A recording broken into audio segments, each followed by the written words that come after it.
मोदी जी का काट 20 साल में ना कोई बना है न बनेगा, चाहे नीतीश कुमार हो, चाहे ममता जी हो, चाहे राहुल गांधी हो, उनके पीछे दौड़ने वाला अभी कोई नहीं है। इस समय जो भारत है पूरी तरह टूटा हुआ है। भारत को जोड़ने की जो व्यक्ति अपनी माता की मृत्यु के समय में देश को ये संदेश दे सकता अपने काम पे लग जाओ, ये साहस हर कोई नहीं उत्पन्न कर सकता। आपको लगता है कि जब से मोदी जी आए हैं देश मजबूत हुआ है या पीछे गया? अक्सर एक बात बताइए, ये G20 की जो अध्यक्षता हो रही है, ये जो G20 की अध्यक्षता हो रही है, आपने क्या कभी सोचा था कि मोदी जी या इस देश के प्रधानमंत्री को नेतृत्व मिलेगा?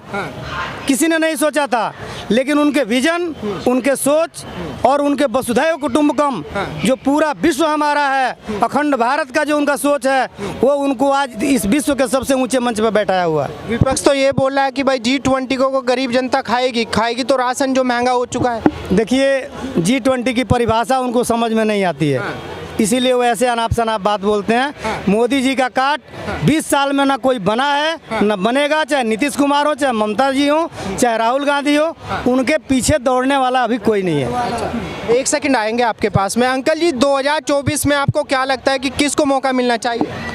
मैं समझता हूँ कि अब विपक्ष को मौका मिलना चाहिए। बहुत कर लिया विपक्ष को मौका मिलना चाहिए। हाँ, क्योंकि विपक्ष में तो अंकल जी बहुत सारी पार्टी हैं, आप मुझे थोड़ा सा बताएंगे किस? मैं समझता हूँ कि इस समय जो भारत है पूरी तरह टूटा हुआ है। भारत को जोड़ने की कहाँ से टूटा हुआ है?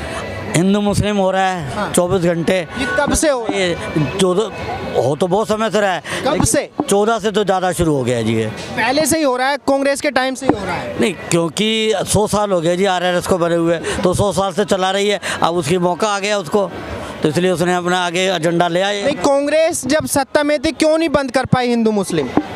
देखिए जी, ये जोड़ने का है, जो मन जुड़े आपस में। ये कोई ज़रूरी नहीं है कि सब कोई सत्ता नहीं जोड़ेगी, हम आपस में जुड़ेंगे तभी हम जुड़ पाएंगे। तो अगर हम लोग विरोध की राजनीति ना करें, हम लोग हिंदू मुस्लिम की राजनीति ना करें, हम भाई को भाई से लड़ाने की राजनीति ना करें, तो देश बन जाएगा।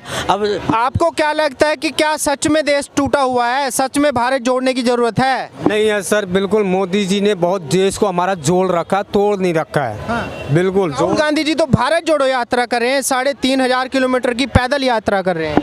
देखो, राहुल गांधी जी का तो ये हमेशा कहना ही कहना है। मोदी जी हमारे एक बहुत बड़े संत आदमी हैं। न तो वो हिंदू के बारे में सोचते हैं, न मुसलमान के प्रति है उनके अंदर में। उनके लिए सब बराबर हैं, हिंदू हो चाहे मुसलमान हो। ये तो आदमी की सोच है। जितना ही हिंदू को चाहते हैं उतना ही मुसलमान जी को भी चाहते हैं। उनके लिए सब बराबर हैं। क्योंकि हम लोगों की, आप लोगों की, जनता की जो सोच है वो गलत है। इस फैमिली में ना पड़े। हम तो ये चाहते हैं कि हमें मोदी जी बहुत देश के भक्त हैं, विश्व में उनका कल्याण है। उनके जैसा प्रधानमंत्री ना बना है, ना कोई बन पाए। अंकल जी, आपसे मेरा एक छोटा सा सवाल है, लेकिन आपको क्या लगता है कि जो कांग्रेस पार्टी के अंदर डैमेज हो चुका है, जो बर्बाद हो चुके हैं, वो दोबारा ट्रैक पे आ सकती है? देखो जी, फिलहाल तो मुझे भी नहीं मालूम, कि मैं नहीं समझता कि अभी वो आ जाएगी। लेकिन यह है कि लीडरशिप कांग्रेस की रहेगी, क्योंकि उसकी जो कांग्रेस है वो हर गाँव तक है, उसका संगठन है।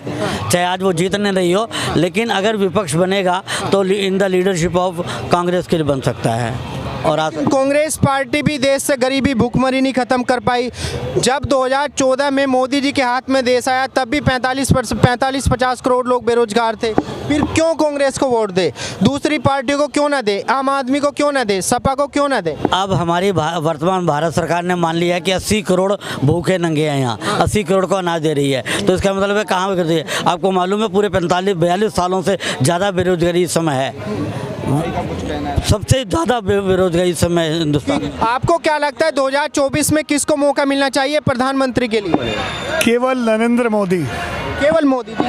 हाँ जी। क्यों, ऐसा क्यों लगता है? ऐसा है कि पिछले दुनिया हमेशा इतिहास पे चली है, और पिछले इतिहास और अब के इतिहास को जोड़ के अगर देखें, जो व्यक्ति अपनी माता की मृत्यु के समय में देश को ये संदेश दे सकता अपने काम पे लग जाओ, ये साहस हर कोई नहीं उत्पन्न कर सकता।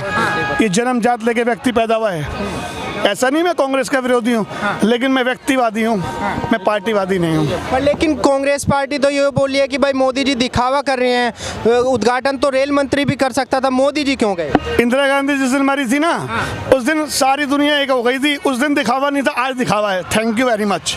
इससे बड़ा एग्जाम्पल नहीं दे सकता। बस 84 में जब इंदिरा जी मरी थी ना, सारा देश नतमस्तक हो गया था, लेट गया था। वो दिखावा नहीं था, ये दिखावा है।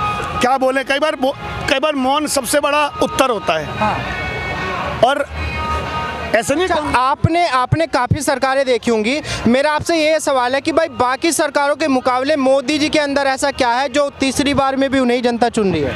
ऐसा है, किसी व्यक्ति को ईश्वरीय शक्ति प्रदान हो जाती है, तो उस व्यक्ति ने इतना तप करा 15 साल एक राज्य को देके, तो ईश्वर अब उस पर प्रसन्न है बस। और बाकी जनता का फैसला है बस। अगर सारे नेता एक साथ आते हैं तो दिक्कत नहीं होगी बीजेपी के लिए? मैं कह रहा हूँ पूरी दुनिया एक हो जाए। जब ईश्वर का सहयोग होता है ना, तो बटन दबाता कोई है और दबता कोई सा है। ये ईश्वर की, आप अभी नहीं समझ रहे, ये ईश्वर की कृपा है। अगर ईश्वर नहीं चाहेगा ना, तो अटल जी एक वोट से हार जाते हैं। और मोदी जी जीतना चाहेंगे तो तलाक, नोटबंदी, GST के बाद भी आए ना, जिसे लाने के लिए ईश्वर चाहता है। पर लेकिन देखा जाए वहीं पे विपक्ष बोलता है कि भाई मोदी जी EVM बंद करा दे, क्योंकि EVM से चोरी होती है। घुस गया जी भगवान। ऐसा है, जब दिल्ली में केजरीवाल की सरकार जीत जाती तब EVM गायब हो जाती है। जब और राज्य में EVM से उनके जीत जाते तब EVM खराब ठीक हो जाती है।